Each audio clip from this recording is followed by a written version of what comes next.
All right, we'll do it. Okay, well, first up, I'll help you out because we're gonna move some stuff around. I know we have to move fast. Yeah. Oh. So the first thing is a special cable for the iRobot Create 2. Create 2. Yes, Create 2. This is a cable that plugs into the iRobot Create, and this is a robot made by Roomba. So it's just for people who want to do robotics, but they want like a platform that's ready to go. So this is an animated GIF, maybe. I don't know. No. Maybe not animated GIF's not animating. But if it was animating, you'd see the hands pull off the cover, and there's a plug. And the plug connects to this cable, which is 6 feet long, so it's nice and long. And there's color-coded wires that you can plug into a breadboard or solder to. And there's a couple different, not all the pins are used, I think, but there's RX and TX. There's UART serial connection, so you can connect it to your Arduino or similar. Oh yeah, here it is. Here it is, and you can see when you pull off the cover. There's this little port. Yeah, a little hack port. Hack port. You get the serial connectivity, and then there's a data sheet that tells you what commands you can send to read and like the sensors and write the motor, so you can make it move like very easily just by saying like move forward 50 seconds or whatever. And then there's also, you can get power from the Create. So the Create has an 18-volt battery, and that is brought out on one of these pins as well. So you can use that voltage to drive your Arduino or use it for with a buck converter to like power your Raspberry Pi. So it's kind of like a nice platform that you can just like put whatever you want on top of it. Like literally, you can put a laptop or like a Raspberry Pi or an Arduino on it, and it can carry like a pound or two of weight. And then you can control it. You'll want to use this cable that will let you break out the control pins, because otherwise there's no way to really control it. Like you have to get to the hack port to make it do stuff. So otherwise it's just like a robot cleaner thing. A couple other cool things about this is these are from refurbished and repaired Roombas. So instead of them hitting the trash heaps, they make them into the educational platform. And if you do robotics, you spend all of your time trying to get things to move around. Like rotary encoders and power. Like the sensors. Yeah, and this has it all taken care of. So the hard part about robotics that you don't really want to spend a lot of time is taken care of. And yeah, so you can like put like your laptop or Raspberry Pi and a Connect on there, and like you're going to town. You're having a good time. Yeah. So the Create 2 is out, and we carry the Create 2, and now we have a cable. Besides iRobot, we're the only ones right now. We'll do some projects with it. We want to do some interesting projects, maybe with Bluetooth Energy and Create. Okay, so next up, we have 2 types of LED strips that are RGB, and then they go to cool or warm. So I have a video. Okay. These. So which one do you want to show first? Go back to the animated GIF. Well, I do have a video of this. Video. Okay. Yeah. So I'm going to explain what this is. This is weird. So this is an analog LED strip, which means that all of the LEDs are controlled together. They're not digitally addressable, but maybe you don't need that for your project. It's a little bit less expensive to do it this way. And normally you have RGB LEDs. So there's a red, green, and blue LED inside of it, and you can turn each one on and fade between colors. These strips also have a 4th element, a white LED, which is either cool white or warm white. So you see it goes from blue and it fades out, and then it fades into a warm white. And so it's very hard to get white colors by mixing RG and B. You never quite get it to be like a true white color. So this way you actually get a white LED element on there with like the correct phosphor, so you get a very beautiful white look. And I also have the cool white LED version as well. So you go to the overhead and I'll show it off. So this is the other version, and as you can see, there's 5 pads. So there's there's red, green, blue, and then that white, and so it'll change over to white now. So yeah, this is actually white, not mixed red, green, and blue. And if I turn this off and I turn this on, hold on, I'm not so confused. You can see there's a little yellow element here. So there's red, green, and blue, and then yellow as a separate element of an LED. So you do need to have 4 transistors to control these, because you need to have one to control the red, green, blue, and white elements. But if you want to just basically have like an LED strip that can have like tinted white and like mixed colors, and you want to be able to actually get a true 3000 or 6500 Kelvin white, then these strips will do it. We also have LED strips that are just white, digitally controllable, but these actually have all 4 elements, which is kind of nice. Like, we haven't gotten that digitally controllable strip yet. But I think that these are kind of interesting for some people. Okay, so here's the other one. So yeah, this is, that's the cool white. No, sorry, I can't even tell. I think this is the cool white one. I can only tell when they're right next to each other. Yeah. But it fades between the colors, and then it can fade into, give it a second. It'll get there. Yeah, so this is the white color. And they're very bright LEDs. So interesting decorative LEDs. And remember, they're analog, so you do have to PWM control each channel as one gigantic LED. Okay. Okay, next up. This a lot of people were happy about this. There was a lot of tweeting going on. Oh yeah, let me grab it. This is really big, so I'll just show this holding up. Yeah. Okay. Is this a new villain that's going to fight Spider-Man? Yeah, I know. It's like totally Doc Ock. This is an interesting take on the third-hand tools, and people have built these by like drilling into wood or aluminum or whatever material they have, or plastic. This one is a really nice, like super fancy anodized aluminum base, and then there's these little screw-in, like they're not coolant hoses, they're like positioning hoses, I think. And like I've seen these on like those GoPro Gorilla grippies. Do you know what I'm talking about? The ones that you wrap it around like a pole. It's the same stuff. Is it like a Gorilla Grip, I think they're called, or something? Or like Gorilla Pod. So it's basically the same thing. We get 4 of them, and then there's 4 alligator clips attached, and they have heat shrink on them as well. So they won't grip as sharp onto your stuff. Although I know you can always wrap it in more gaff tape, but. You can set it down, it has nice bumpers, and there's little trays for holding stuff, and then you can rearrange where you want. There's like multiple places you can rearrange it into. There's all these holes tapped in. And it's just like a really, really nice third hand, and they have a bunch of photos of it being used. But if you're like kind of tired of your like miniature third hand that keeps falling over and only has 2 grips, this is a gripping party. Yeah. Gripping. Okay. All right, and then we have 2 boards that we just put these in the store just a few moments ago. Oh wait, the servo's not here. The servo's not here? What servo? This servo. We just put this in? Yeah. Oh, did I miss it? Yeah. Do you want me to talk about this, and then you can... Yeah, I'll go over quickly. So, which one do you want? Continuous rotation. Why don't you do this one? Okay, I'll talk about that one. This is a 9-axis, and I'll go find. Hold on, I gotta get my demo ready. This is so much going on. Okay, so this is a really interesting sensor, and you might be saying like, "Wow, Lady Ada, you have like so many 9-DOF sensors. Why do you have another 9-DOF sensor? Like, aren't we already 9-DOF'd enough? Is there enough DOFs?" So this 9 degree of freedom sensor is a very interesting one, and it's different than any other one that we've seen before. It's kind of one of a kind. This sensor has built-in sensor fusion. Not like a nuclear reactor. It has a little microcontroller inside of it, and it can detect by taking all of the sensors, the magnetometer, the accelerometer, and the gyroscope, and it can take that data and it merges it together to turn it into orientation, like true like X, Y, Z, pitch, roll, yaw orientation that you don't have to do the math for. Because like chances are, like if you've ever had a 9-DOF or 10-DOF sensor, and you're like, yeah, I have like all these degrees of freedom. Okay, I'm gonna like be able to tell where my thing is in space, and then you hit like Kalman filters and like AHRS like filters and code, and you're like, oh my god, this sucks. And you have to know a lot of math, and you're like, what's the difference between Euler and Quaternion? And like, this is like, it's not fun, and even like Arduinos struggle with it. And if you're doing something that has like a quadcopter or like robotics, and you're doing all this other stuff in the background, it's very hard to do that math. So this sensor, it's actually a little circuit board. Like, it's amazing. It's a teeny little circuit board that's epoxied on top, and it contains a 9 degree of freedom sensor and an ARM Cortex M0. It's called the BNO055 from Bosch. And so this sensor, like, you can ask it, just give me like accelerometer, magnetometer, gyroscope, but the power is at 100 hertz or so. You can also just get it to give you true orientation, and like it just gives you like the vector, like you're done. Like you don't have to do any math, you don't do any calculation.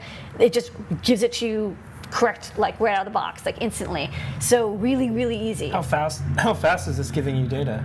You can do 100 hertz on the quaternion or Euler or gravitational vectors. It's actually in the product page. There's some calculations, like I know temperature, you can only get 1 hertz, but I think it's about 100 hertz.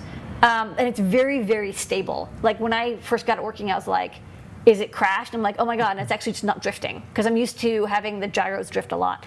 So I have a demo here. Yeah, So, how do you want to show this demo? I thought maybe you could just hold this up. Yeah, how about I overhead.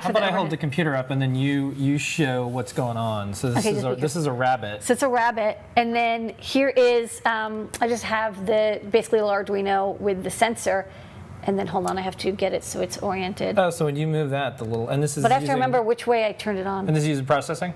This is processing, and yeah, as you twist and turn, it'll just follow it, and it does it like very, very well. Like it can do twisting, which is usually like really hard to get working right, because you can't. Sorry, I'm not flat. You can't depend on gravity as much. You actually have to do it just with the gyro, and then it can do like pitch, and you can do yaw as well.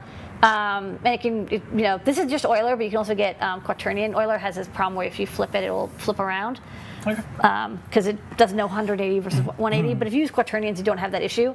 And we'll update our demo code to use quaternions once I understand them, which might be a while.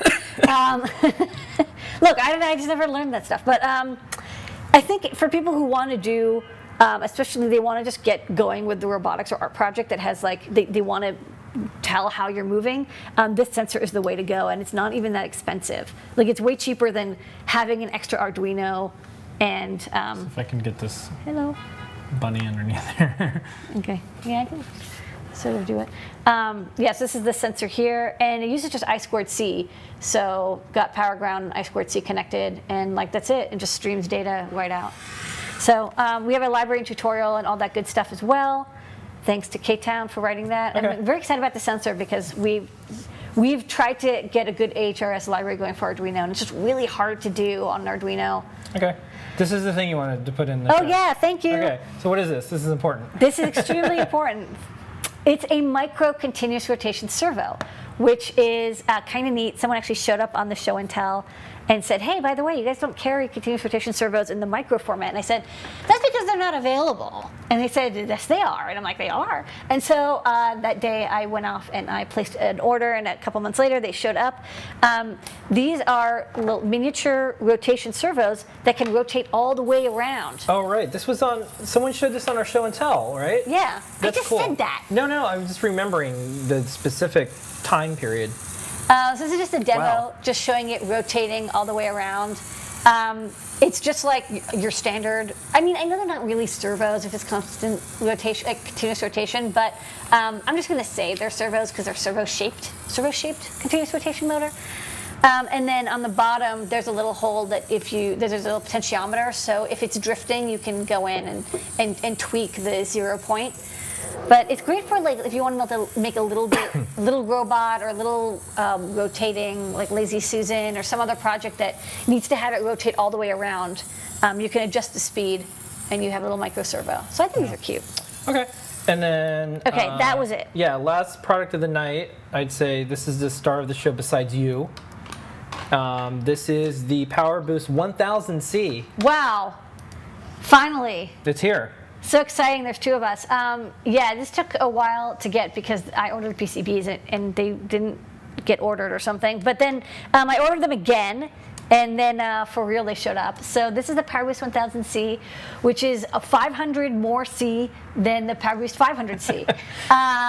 It actually is the same boost converter as the 500C, but it has a much higher quality Lipo charger. So on one side, you have a boost converter that can definitely give you 1,000 milliamps from a LiPoly or lithium-ion battery. Just make sure you have a big chunky battery, because 1 amp is a lot to draw. I mean, after boosting, it's going to be like 1.5 amps from your battery. So these large 6,600 milliamp hour batteries are good. And we also have a spot for you can solder in a USB connector that's included, and we put the resistors on for iOS charge detection, so it works with an iPad. And the PowerBoost 500C doesn't work well with the iPad. This one has the resistors. An iPad is just a giant battery that you occasionally that you're just look going at to charge with another that you battery. carry around with you. So we put the resistors on, so it's the 1 amp hour charge, so it'll charge your devices much faster. Just don't forget you actually do have to use like a really big battery for that because they'll drain very fast. And then on the other half of the board, we stuck a Lipo charger. So basically the micro USB is to charge the battery, and then you can see the micro USB coming in, and then there's a battery and then going out. So this is basically like a little power pack. You can charge the battery and then disconnect the charger and keep running. Okay, so just hold here. So on the left hand you can see there's the charger circuit, and normally we use like a teeny little SOT 23.5 charger, and this time we went all out, and we went with the MCP 73871, I remember the part number, which is a very smart charger. And the smart chargingness of it is what lets us call it a PowerBoost 1000C. So this can charge at a rate of 1 amp at a time, which is much higher than usual. So you can charge the battery very fast. So make sure you're charging it with a port that can give you a full amp. And secondarily, it has load sharing, smart load sharing. So the problem with the 500C is that if you had a battery plugged in and you were charging it and drawing current, any power would come in, charge the battery, and then come back out and go to the booster. And so it wasn't very efficient because you had the battery in the way, and also you couldn't run it without the battery plugged in because the battery was required to kind of stabilize the system. This charger, however, it's a little bit more expensive, but it's smarter. When you plug in the USB connector on the micro USB side, it says, oh wait, I'm charging the battery, so it switches over to, it takes the 5 volts from USB and brings that right out to the boost converter so that there's no loss of efficiency there, and then any leftover current is used to charge the battery, and so it's much kinder on your battery because it doesn't constantly charge and discharge. And also you don't have to have the battery plugged in, so you can hot swap battery and you can hot swap the USB. You just solved 8 billion problems I've seen with people trying to do power for it's all the Raspberry Pi projects because people I was like, oh, you can use the Raspberry Pi, but then I didn't realize people were going to plug all this other crap into their Pi. So now you can actually draw a full amp from it and also charge the battery at the same time and then disconnect, and you can be a lot more flexible, and it won't discharge the battery continuously. However, I just want to put one warning that I determined while testing. You need to have a really high quality power adapter to charge the Lipo battery if you're going to draw an amp and use it as a UPS. So use our 5 volt 2 amp power supply with the really thick cables, because I tried using a cheaper one that didn't have the thick cables and the voltage drop really mattered. So really you have to use the really nice 5 volt 2 amp power supply because you're going to be drawing 2 amps and the voltage drop is significant. So I have a little demo I'm just going to show off. Okay, demo time. Yeah, let's do this demo. So here I've got, hold on, let's go. So this is a Raspberry Pi without being plugged into the wall. Yeah, this is Crazy. The 5-inch display, and we've got it connected up to our Pi Keepa that we showed off last week. And then over here, I've got the PowerBoost 1000, and 1000C. 1000C. Let's just get this. Sorry, let's get this straight. And you can see I'm just kind of moving my mouse around. I didn't attach the touch screen, but so it is working. And then it's currently charging the battery while also charging the Pi up, running the Pi. And just a demo, I can stop charging the battery and everything is still running. Oh. And then plug it back in. So it is like a UPS. It's like a UPS, and then it can also just disconnect the battery. Wow. So that's like a magic trick. And it still works. I mean, you can basically it's smart enough that it'll take the power from USB, and you can hot swap batteries, and you can run it. Man, there are so many Pi projects that people are going to be able to do because they need to charge. Like solar is a good example. They need to charge, but then the power sources are switching. It's inconsistent. And they don't want to turn the Pi yeah. off because it's a little Linux computer that you want to constantly have doing stuff. That said, I don't guarantee it won't reset your Raspberry Pi, just because if you're jittery, you might disconnect. It's very neat for Internet of Things projects. You could potentially have an Arduino that would just be running forever. For portable Raspberry Pi projects, this is definitely the solution, because not only because it can do the higher current that Raspberry Pis and BeagleBones can do, but it just has that hot swap capability, Yeah. and it's just like much more sturdy. And you can have the battery, and like you keep it charged. That's cool that you did a live demo doing that. That's a little risky. It's a little risky. I mean, look, it still runs. And that was just like, because like one time I did it, and I accidentally kind of like jittered this cable, and it came on. You have to be careful, but as long as you keep either the battery or the charge connected, it'll work. Okay.